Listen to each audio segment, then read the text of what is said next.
Hello, and welcome to this video series on advanced quantum chemistry. In this chapter, or in this video, we will talk about vectors and basis sets. This video series will be based heavily on the book Modern Quantum Chemistry by Szabo and Ostlund. You can get this book on Amazon for less than $20 as an ebook, and you can read it on your Kindle, and I highly, highly recommend it. So, before you take this course or watch the video series, I highly recommend that you have taken differential and integral calculus, an introductory linear algebra class, general college chemistry, and calculus-based physics course, and I believe you can find all those on Khan Academy. And preferably, you also need some knowledge of multivariable calculus and some knowledge of quantum mechanics. And multivariable calculus you could also find out on Khan Academy, and quantum mechanics, TMP Chem has an excellent series on quantum chemistry, and TMP Chem is their YouTube channel. You should go check him out. He's really good. Why learn quantum chemistry? Well, life is made of molecules, and quantum chemistry studies molecules on a micro level, which allows us to predict molecular properties such as interaction strength with other molecules, and it is highly useful in drug design and nanotechnology. A little bit about me. I am Andy Jang.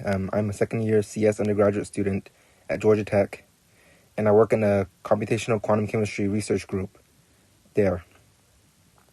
And the reason why I want to make this video series is because there aren't that many resources for undergraduate students who want to learn more about advanced topics. Sure, Khan Academy is great for introductory college courses, but sadly they do not have much resources yet about more advanced topics such as advanced quantum chemistry. So hopefully this video series will help close the gap for those undergraduate students interested in this topic. And another fun fact about me is that I love college football. So, let's get started by discussing what vectors are. You may have learned in physics that vectors are quantities that have a magnitude and direction, but in this course, it may be more helpful to think about vectors as a list of numbers with components A1, A2, and A3.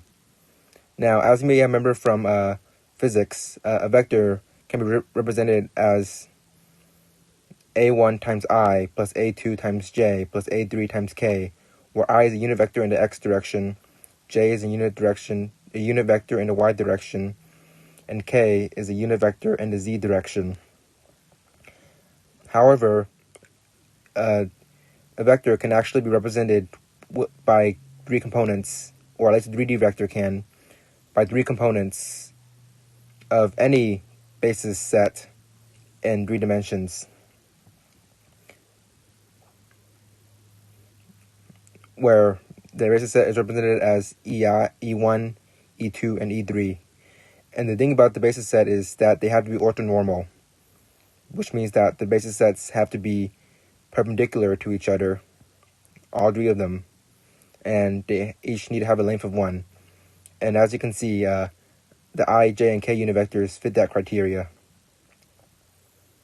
And as you can see in the picture here, I drew a 3-dimensional vector highlighted in blue and broke it down into 3 components. The red component, you can call it, the red component is E1, the pink component is E2, and the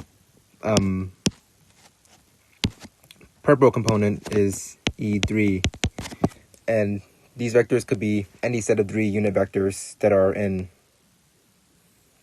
3D space. And this picture is, I have to apologize, this picture is a little bit misleading because I didn't draw them as unit vectors, but you get the idea. Another way to write down a vector would be in summation notation, and this notation is more mathematically concise, where you had the sum from I equals 1 to 3 of E sub I times AI, where AI is the corresponding component of the vector, or you can write the vector down as a column. A very important operation for vectors is known as a dot product, where if you have two vectors A and B, the dot product is just each of its components multiplied with the corresponding component on the other vector. So you have A1 B1 plus A2 B2 plus A3 B3, and one key fact here is that A and B have to be in the same basis. So if you use the alternative definition of a vector, where A is A1 E1 plus A2 E2 plus A3 E3, and B is B1 E1 plus B2 E2 plus B3 E3, if you expand that product out, you would get A1 B1 E1 dot E1 plus A2 B2 E2 dot E2 plus A3 B3 E3 dot E3. And not only that, you would also end up with cross terms, like terms with A1 B2 times E1 dot E2.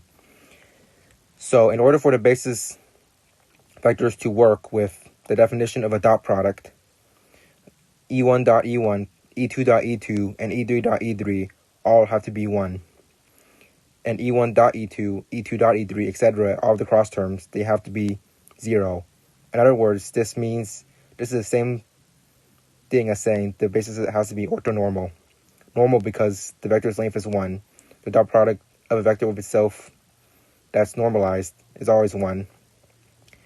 And the dot product of two different vectors have to be 0, which is the definition of normality. Another way to write this down is EI dot EJ is DIJ, where IJ is 1, 2, 3. And DIJ is just 1, 0, where 1 is 1 if I is equal to J, and 0 if I is not equal to J. And DIJ can be represented by a matrix. So I wrote down DIJ as a matrix to make it easier to visualize. So when the two components are equal, it's 1, and when they're not equal, it's 0. And this looks awfully like the identity matrix. So in this course, it'll be useful to think of a matrix as just a 2D list of numbers.